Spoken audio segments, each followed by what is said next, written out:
All right, so this is going to be binocular cues. We'll look, there's not that many binocular ones. Monocular ones are probably going to be the larger focus of this. But when we perceive depth and distance, we have to use different visual cues. So I can tell if something is far away or closer than another object, and then also perceiving depth. So binocular cues, bi means two. So binocular cues means we use two eyes for it. Monocular cues, mono means one. So we can use both types of cues to relay distance. As far as depth goes, though, that's going to be something that is more a binocular cue. So in order to look at depth perception per se, we can use two eyes to compare the differences between what each is seen. So depth perception is just our ability to see three-dimensional resemblances versus two-dimensional, and it allows us to judge depth as well. So if you're driving and you're trying to turn your car, depth perception is what helps you figure out how far away the oncoming car is and how far away the curb is, so you don't like do a curb check. If you were to have one eye, you'd have a little bit more trouble with depth. You wouldn't be able to perceive depth, but you could still judge distance using monocular cues. It just wouldn't be maybe as accurate as somebody with two eyes. So depth perception has long been a question of, are we born with it, or is it something that we have to learn as we age? And so this experimenter invented the visual cliff. And so with this, the device in this picture looks terrifying, but over this side of it, there was plexiglass. So even if the baby was like, I'm gonna crawl over the edge, there was plexiglass there. They couldn't crawl and get hurt at all. But it was a good test to see, would they crawl over the edge, or would they maybe stand there and reassess their situation a little bit harder. So you're not gonna have any sound with this video. I'll post it, but it will show you, and I'll kind of narrate maybe what's going on a bit more here. So let's fast forward to the pieces I want. So here's the real layout, right? They have like this ledge that's kind of like up usually, and this one, I can't tell if this one's up. But, oh yeah, there's their ledge. And then this is the quote, oh man, you fell far down. But there's plexiglass right here. So if the baby decides to just hop on over, they can. So this baby isn't seeming to be too interested in hopping over the edge, right? She gets on the ledge and she stops. She does test it out, right? She slams her foot down and realizes there's glass there, whether she processes or not. She doesn't really care, and she tells her mom, no, I'm not coming over because I can see the drop. Even though her feet aren't hanging like we would pick up on that, this baby won't. So it seems like once babies really get the ability to move, depth perception is there. Their mother's reactions, like that woman making a scared face, is probably another reason why we learn. We have the ability to perceive depth, but we learn too. Yeah, it's far down. Oh yeah, this will hurt me. So mom like smiling or having a fearful expression too really plays a part. So this mom making a smiley face, the baby learns it's okay. But what the visual cliff taught us is we are born, and so are animals, with depth perception. It's something that us and small animals have from the time we're able to really walk. So like a newborn's not going to have it because they can't move, so it really doesn't matter. But once we start to be mobile, we figure it out. All right, another binocular cue is retinal disparity. So if you've ever seen like stereograms, those pictures with the really weird patterns, and if you stare at it long enough, it's supposed to, like a 3D picture pops out at you. It's one of those things for retinal disparity. It means that your eyes produce two slightly different images. So stare at something for me, and then you're going to have to be a weirdo, and you're going to have to close one eye and stare at it, and then close the other, and go back and forth real quick.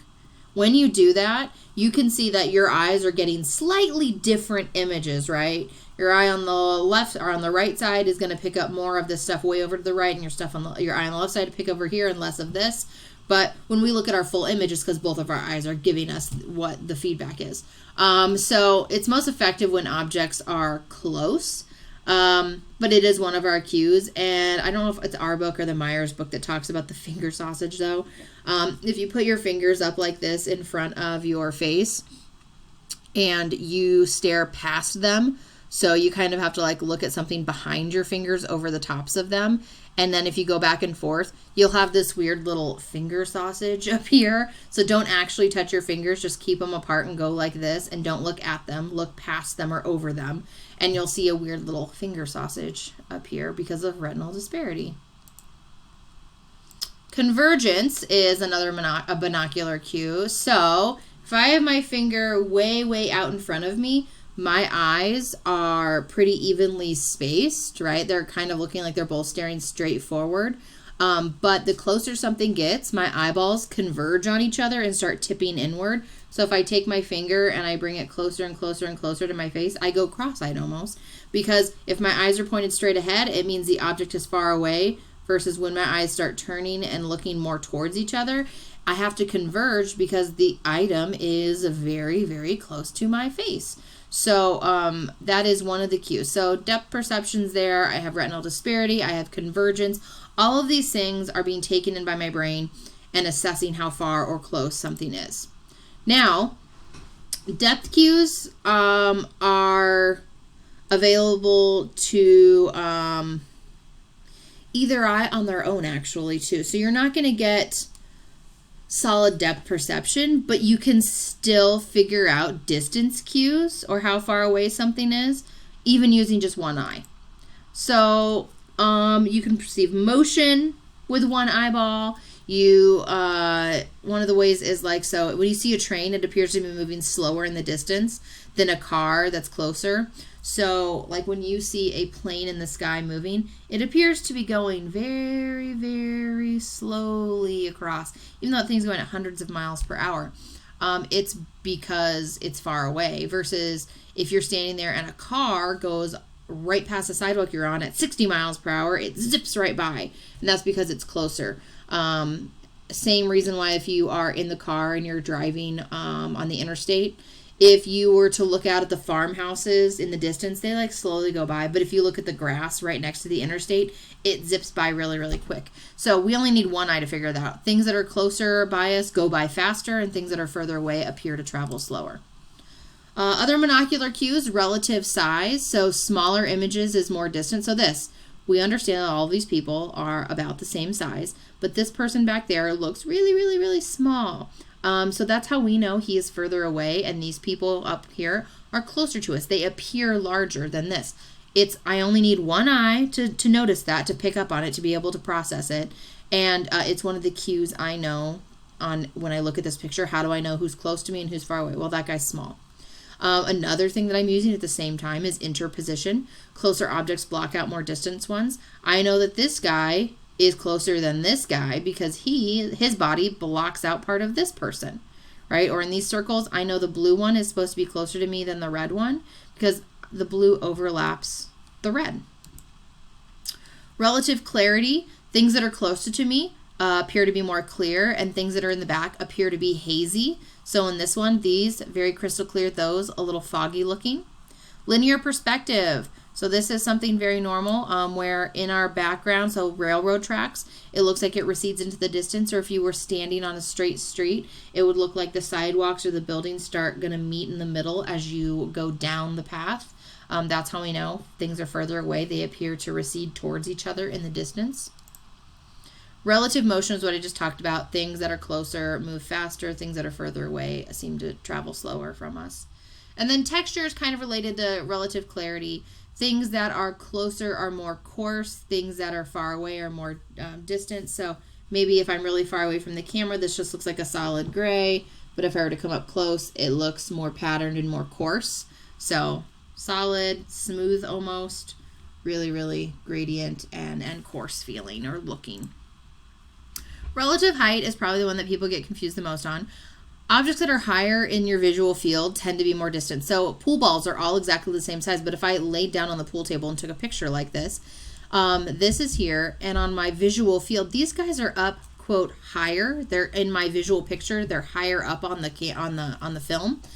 So I know they're higher, and it means they're further away, right? If I lay down on the floor and take these pictures, it would appear that this ball is closer because these ones are higher up on the visual field. And then we have, light and shadow. They play parts in how we judge depth.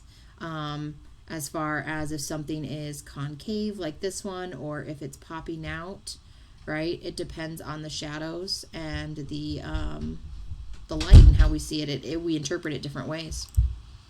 So here's some examples. We have linear perspective, receding in the distance, interposition with the cards. You can tell which one's on top. Texture gradient in this cranberry bog. You have really, really fine ones, and then over there it's super fine. You can't tell. It's just very smooth looking and loses the features. Relative clarity. Your cameras have the ability to do this real well. Focus on one thing and the background goes foggy, so I know this is in the forefront because it's clear and that person and whatever's in the background is not. Okay, sometimes we can look at pictures and just have so many different things. Relative size, interposition, clarity. Okay, so these are all really good examples. This PowerPoint is posted on Google Sites, so you can take a look at it. Okay, here's one with relative height, right? This tree and this tree, they're probably about the same height, but because this one's closer, it's lower on my visual field than this one. Same with the ducks. This chick looks to appear higher in the field than this chick. Okay, and then perceptual constancy, perceiving objects as unchanging even though the retinal image changes. Color constancy. So I can look at these apples and I know they're green. Even when my background changes, I know they're still green. This coffee cup, color constancy, it's a red cup. If it's in the light, it looks brighter red. If it's in the shadows, it looks dark red. I know the cup does not magically change color based on whenever I put it in light or in shadow. It does not matter. Just like my face right now is not two different colors. This one's in the light, so it looks really light, and this one looks darker. My face does not magically change tones when I change it, right? You guys know that. You're aware of it. That's all constancy in this case, color constancy means. All right. This stuff is super fun to mess with, but my video is almost out again, so I'm going to have to make a part 2 of these monocular, binocular cues, because we're going to tear this stuff apart and look at it and show you how color constancy actually can trick us and make optical illusions work. So give me a moment and cruise on to the next part of this video, and you will be able to see this, and we'll even tackle the mystery of the dress, you know, the one that, was it white and gold or was it blue and black? So come back for more.